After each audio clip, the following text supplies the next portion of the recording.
Mpox, formerly known as monkeypox, is on the rise again. And there's a more concerning clade, which is like a variant. The World Health Organization has declared a global health emergency. Now, is this a concern for people here in America? Should people be getting vaccinated? Let's talk about it. Hey everybody, it's Dr. David. I'm a board-certified pediatrician and functional medicine doctor in Tampa, Florida. And infectious diseases have always been something that's fascinated me. How we learn about them, how they can change over time, and how different people can have different levels of severity or not, and different types of symptoms. So I present this here to you, not just because I'm fascinated by hearing about this, but also to help educate you, to help my patients understand more about this. So if you think there's anybody who might want to know about this, please share this video with them. Now, Mpox itself, it is referred to as an orthopox virus, which is similar to smallpox and cowpox. Now, smallpox, if you are of a certain age, you were probably vaccinated, but the vaccine was stopped in 1972. That's because there was no more smallpox around, so the government decided the vaccine wasn't needed. But the interesting thing here is that if you did have it, not only would you have immunity for smallpox if it were to come back, but you probably do have immunity, at least some, against Mpox as well.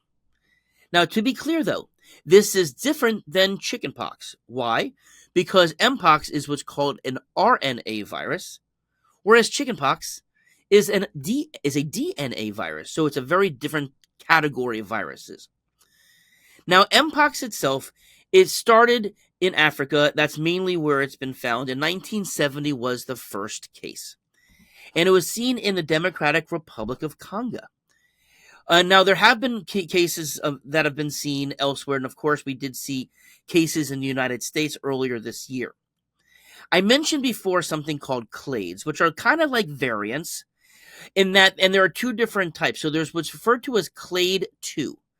Clade 2 is more transmissible, but it's also not nearly as dangerous. It's estimated that about 0.2% of the population who catch the clade 2, it could be fatal.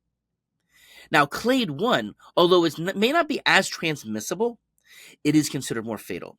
5 to 10% of people who have caught it have died.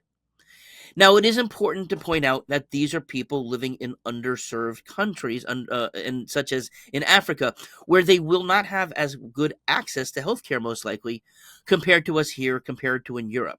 So this is not to say that it would have the same level of fatality here, right? We just don't know that to be true. And more than likely, it's not going to be, because, again, when you have good healthcare access and emergency room access, a lot of the things that people could die from could be prevented because we can kind of treat those things.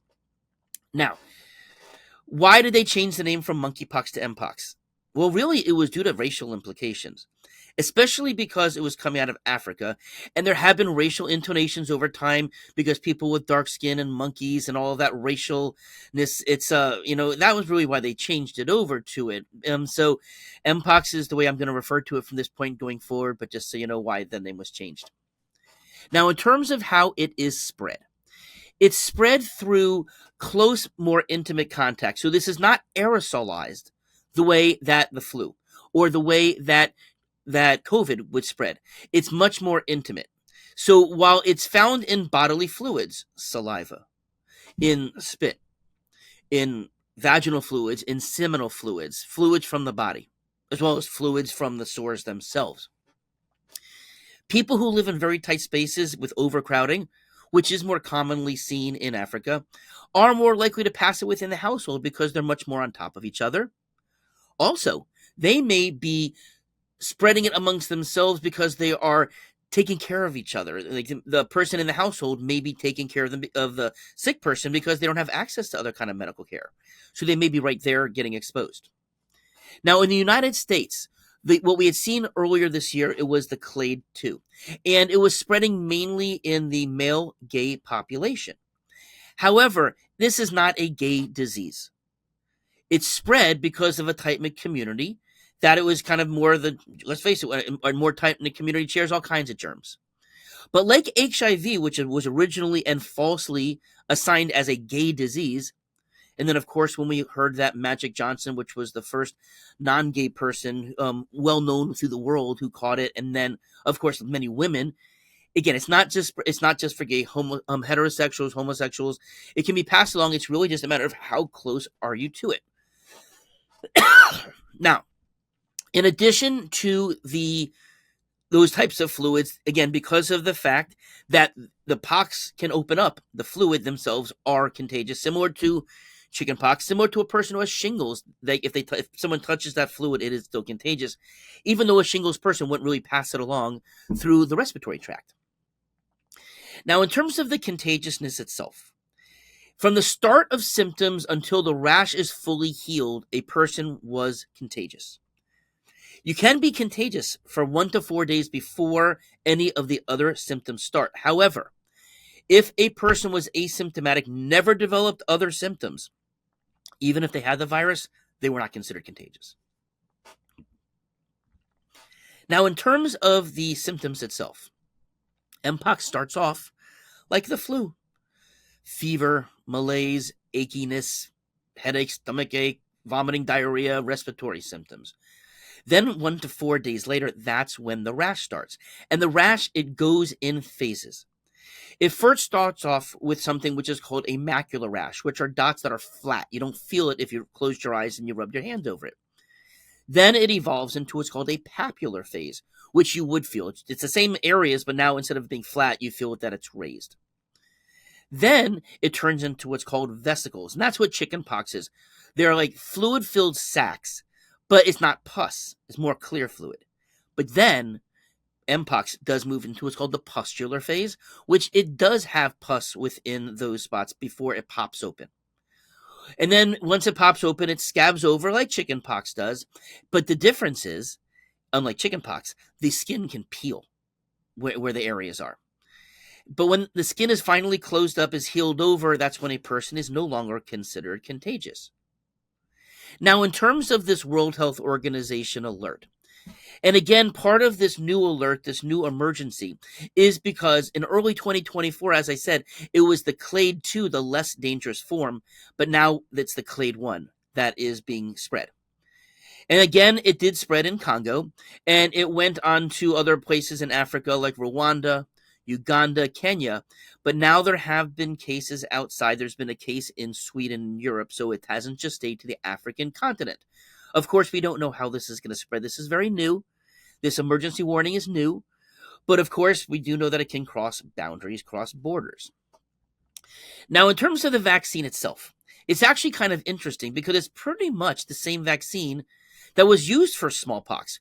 What they did for smallpox is they took cowpox, a much less dangerous type of pox, same family, and they were able to take smallpox and then turn that, and then that became the vaccine when they would take that fluid. Now it's what's referred to as an attenuated virus, similar to chickenpox, similar to MMR.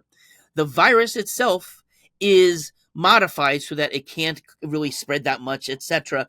But that's kind of how it gets started. But to be clear, it is not being recommended that people in the general population get this vaccine. It's really only being recommended for high-risk people. Who are they? People with a known exposure or suspected exposure. So again, if you're in the household with somebody, if you've had close, more intimate contact with somebody who has the virus, you're definitely at high risk. Now, it is also listed as high-risk people are gay men who have multiple sex partners, especially if that person had a sexually transmitted infection, an STI, in the 6 months prior to that's considered. Because also, let's face it, people who get STIs are probably more promiscuous. They're not protected. And so, of course, if one can pass one STI, they can get another STI. And so in this case, when Mpox is passed along through intercourse, then it is a sexually transmitted disease infection. Now, also, if a person is immunocompromised, so let's say that there is somebody who has AIDS, and they're part of the community, then again, that would be even more of a concern because if an immunocompromised person is more likely to get really sick. The other category are healthcare workers who are taking care of this population, who may be more intimately close to it. And of course, gowns and masks and gloves and all that stuff should be done in the healthcare community. But in some of these more these regions, it is recommended that the healthcare workers be vaccinated as well. Now, what's my take on this? There's no concern in America right now. Not to say that it can't be, but I also don't think that this is ever going to turn into a pandemic situation, simply because it's not as transmissible or even close to what things like COVID or the flu is, because those are respiratory or aerosolized, and this is not. So it just will never have that type of spread unless there is, I guess, some other variant that pops up that changes that. But as of right now, in the more than 50 years that this virus has been known, that hasn't happened. Now, also, because of the fact that this clade 1 spread is something new, of course, we should keep an eye on it. You never know where it's going to go, where things will change. Obviously, we saw that happen many times with COVID, so we got to keep an eye on it. But of course, if there's anything that is more concerning, I'll bring it to everybody's attention here. I'll make another video about it because, of course, I want to keep educating people as much as I possibly can. So now you know more about Mpox. And again, not overly concerned, but now you know. Have a great day.